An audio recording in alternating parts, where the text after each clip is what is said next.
Shalom everyone and welcome to Busisiwe, blessed in English, Baruch in Hebrew, which means increase, fruitfulness and multiplication.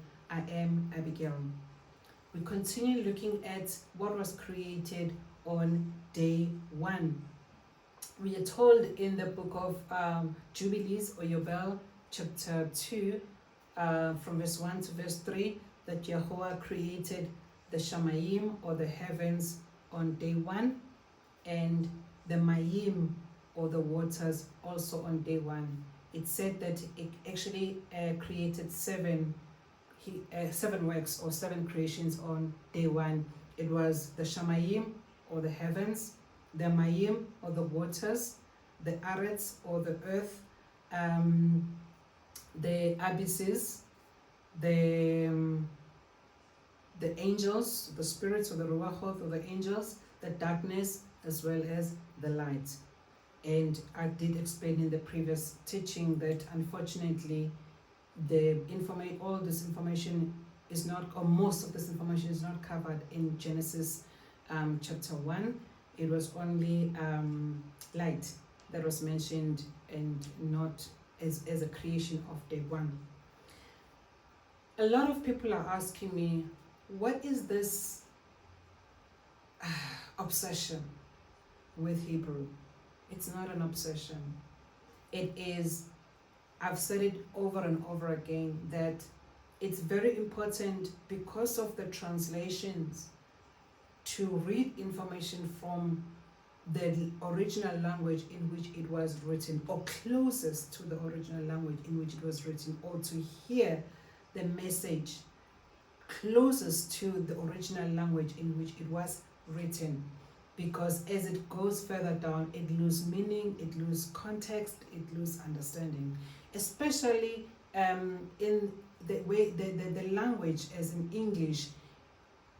Has so much few. It is not rich. It doesn't. It's really not a rich language as compared to Hebrew. Hebrew is very rich in the sense that it does not only explain something from the alphabet's point of view or from the letters point of view.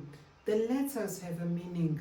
The numbers have the meaning. There's also pictographic meaning to something that is being explained. So you can get an explanation as Aleph is A, but Aleph also means 1, and then it is also represented by an ox as a pictorial meaning. So when you see an ox in Hebrew, you see Aleph or you see A, which means the beginning, which means strong leader, which means the provider, which means protector. There's so much wealth of understanding other than just a distinction of one creature from the other. I always make an example that if you look at Hebrew, the names have meanings, and there's also a teaching that I provided that explains why, and there are examples of names carrying a meaning. But in English, word or names can just be differentiating one creature from the other. I made an example of saying that we've got 2 dogs, a female dog and a male dog. A female dog is Jill and a male dog is Jack. So it's Jack and Jill. That's all it matters. When you think of Jack, you think of a male dog. When you think of Jill, you think of a female dog in our context. That's all it is. But in Hebrew, it's more than just distinguishing one word from the other. So now let's look at then the Shamaim. The Shamaim is heavens. Okay, and we know that Yahweh created the Shamaims, so the Shamayim in day 1. And I also spoke about this, that the I am, which is im, is reflection or means plural in Hebrew. So it will be Alua is, which is mighty one, that's singular, Alua. Then when you say Alahim, then it's then plural because it's got I am. What other examples that have I am? Yeah, I think as we go along, I'll probably mention them as I see them. But I am refers to plural. So it's Shamaim, which means heavens. And even the book of Genesis or Parashah, it says he created the heavens, plural with an S. So I am refers to plural. And then he also created the Maim on day 1. And Maim in English, it is waters. Now, when I was reading from the Hebrews, I spoke about this before, that the version that I'm using, it is the BYNV. It's the one that has replaced that the names which from the titles, and it also writing the name of Yahuwah, Yahusha, and Shamaim and so forth. But it's not the only one. I think Hallelujah Scriptures also have replaced the names and the words, as well as Sif. I've spoken about the Sifa before. Now, when you read then this incident also in Parashah, it says that Allah created the Shamaim, and then he also created the Maim. So there is a common factor here, that Maim, and the other one is Maim. So there is Maim on both. The other one has a Sha, so it's Shamaim, and the other one is Maim. So I started asking myself, there's a connection here. What is the connection between the Shamaim and the Maim? Because the last part is exactly the same word, it's Maim. Shamaim, Maim. You wouldn't have picked that a correlation in English, because English just gonna say heavens. He created the heavens, and then it's gonna speak of the waters. There is no coloration. Is it coloration? Doesn't colorate. Yeah. There's no coloration between the waters and heavens at face value in English, if in any case. But from the Hebrew perspective, in Hebrew, it clicks something in your head. It's like, what is the connection? Okay. Then what I then did is like, okay, the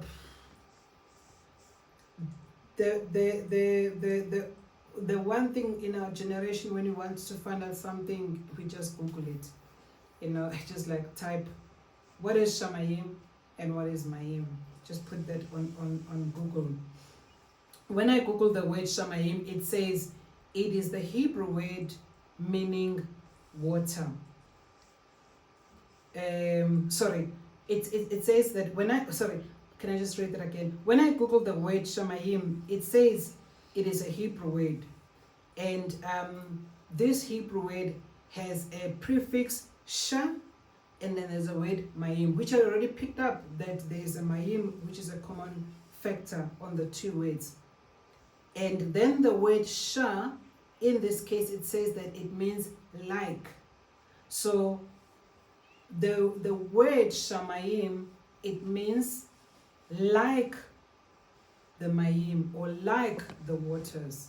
So it's because Sh means like. So like the waters, Shamaim. Combine the word Shamaim would then mean like water. And then also, as I was continuing searching, I then was searching the word fire in Hebrew, because someone had mentioned that there's also an understanding that the sh part, which is Aleph Shin, if you read it from the Hebrew writing, remember we're reading from right to left, Aleph Shin, it also means fire. And so one can then see the Shamaim as a combination of fire and water.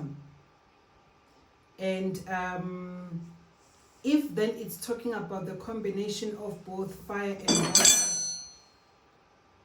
it's then that I needed to say, okay, Google is not obviously the premise that I can come up with any basis of belief.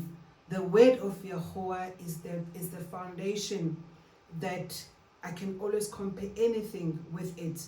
So let me go then to the scriptures and see if I'm going to be able to link the Shamaim, heavens in English, with waters and also with fire, as it said that as in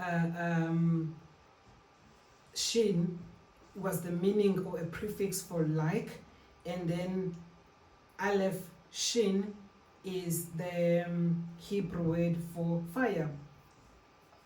And so when I said, okay, fine, let's look at what the scripture says. If we look at the book of Shemoth or Exodus chapter 13 verse 21 to 22, it says, "And Yahweh went before them by day in a column of cloud to lead the way, and by night in the column of fire to give them light, so as to go by day and night. The column of cloud did not cease by day, nor the column of fire by night before the people." So already here we are seeing Yahweh presenting, yes, we're seeing Yahweh presenting himself like a pillar of fire. We see him present himself as a pillar of cloud. And we know the connection between cloud and water. But let's continue and see what other scriptures that we can be able to see the Shamaim, the combination of fire and water. Exodus chapter 3 verse 2, Shemoth chapter 3 verse 2, Exodus chapter 3 verse 2, and it says, "The messenger of Yahweh appeared to him in a flame of fire from the midst of a bush," referring to Moshe. "And he looked and saw the bush burning with fire, but the bush was not consumed." So we see Yahweh presenting himself to Moshe as what? As fire, because he presented himself as fire in the bush that was not burning, that was burning, but the fire was not consumed, or rather the bush was not consumed. And so already I'm seeing these patterns, the similarities of fire and water, fire and water, fire and water. And then another part that is very interesting in terms of fire and water, we see that Yahweh destroyed the first world, which was the times of Noah, with water, because the whole world was destroyed by water. And then Yahweh then started another generation from Noah and his sons. So so it was the family of 8 that was saved, and then the sons started populating the new earth after the first one was destroyed. And with the same animals which Moshe, as he was instructed by Yahweh, he took into the ark, which it was male and female, 2 by 2, as in male and female for the unclean animals, but for the clean animals he took 7 pairs, which was 14 of the clean animals. And we talked about this in a different teaching. So we already see that Yahweh destroyed the earth with water. And what do we know about the earth in which we're now living in, which is the one that will also be destroyed, and then the new heaven and the new earth will come? This world that we're living in, this earth, will be destroyed by fire. So we see fire and we see water, Yahweh using these elements that in most ways present his character in such events as in destroying the first earth and the second one, if I may use the term. Let's then, in the light, or rather going back to the context or the definition of the Shamaim, what then is the Shamaim? what are the scriptures that are speaking about the Shamaim or the heavens, and are we going to be able to see the combination of the water and the fire as we go through these scriptures. The book of Tehillim or Psalms 104 verse 3 says, who is laying the beams? What are the beams? The beams are a long, steady piece of squared timber or metal used to support the roof or floor of the building. So he uses the beam to support something. And the word tells us that Psalms 104 verse 3, who is laying the beams of his upper rooms in the Maim. What is Yahuwah's upper rooms? It's the Shamaim. Where does he lay the beam of the Shamaim? He lays those beams in the Maim. So already see the connection between the Shamaim and the Maim.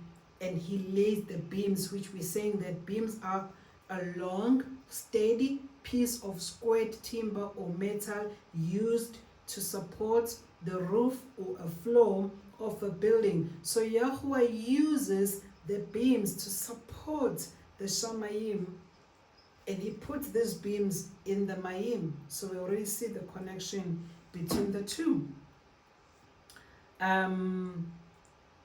Who is making thick clouds his chariots? Who's walking in the winds of the wind? Revelations chapter 22 verse 1, it says, I was looking until thrones were set up, and the ancient of days was seated. His garment was white as snow, and the hair of his head was like clean wool. His throne was flames of fire. Now we see fire where? In the Shamaim. For what is the Shamaim? He says in his word, the Shamaim is my throne, and the Aretz is my footstool. The heaven is my throne, and the earth is my footstool. And now Revelation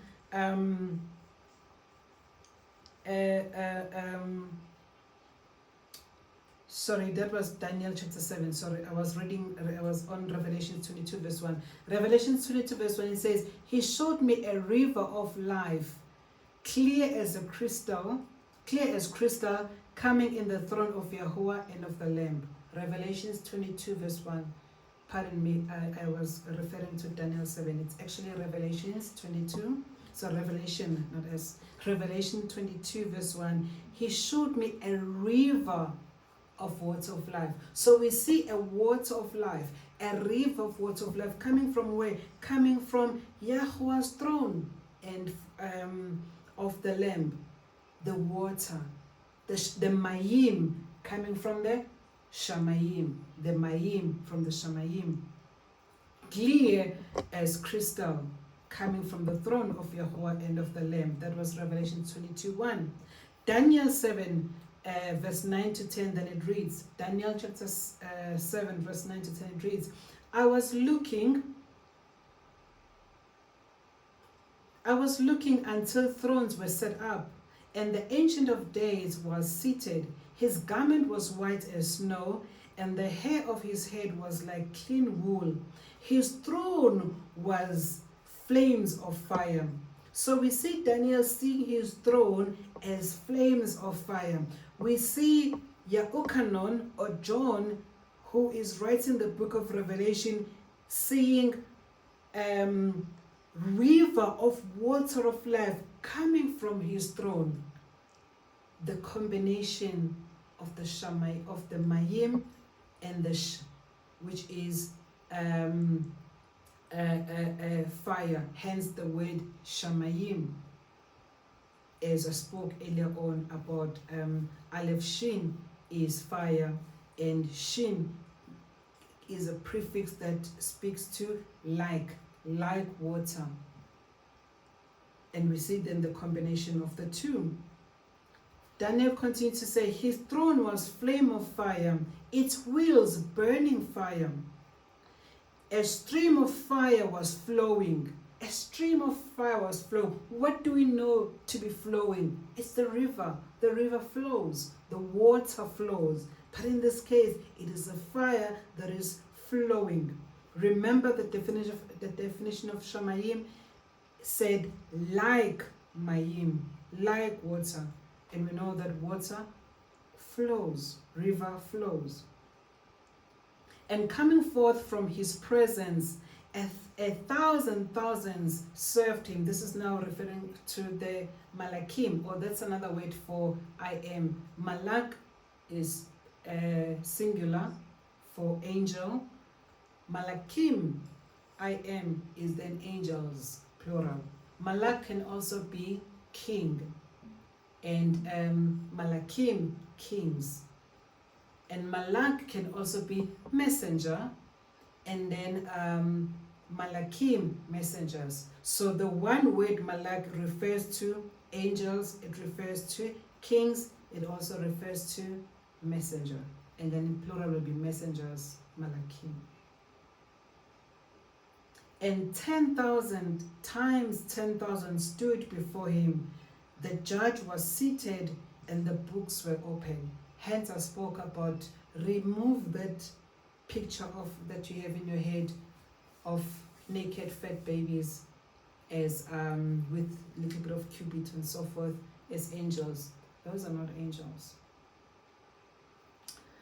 The book of Yechezkel or Ezekiel chapter 1 verse 26 to 27, it reads, and above the expanse, we'll also talk about the expanse later, because the expanse was created on day 2, or the firmament. Other people call it the sky or the firmament or the expanse.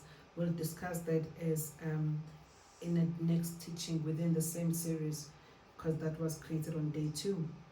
And above the expanse, over their heads, was the likeness of a throne, in appearance like a sapphire. So we know the color of the sapphire. It is what? It is blue. And Ezekiel,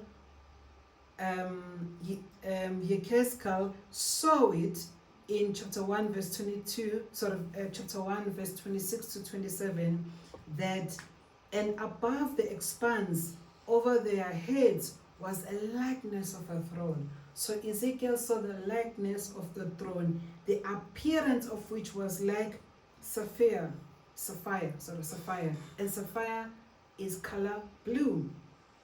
Sapphire stones. Now, just pause there. The Maim, or the waters, they actually reflect the Shamaim. The waters reflect the heavens. The Maim reflects the Shamaim.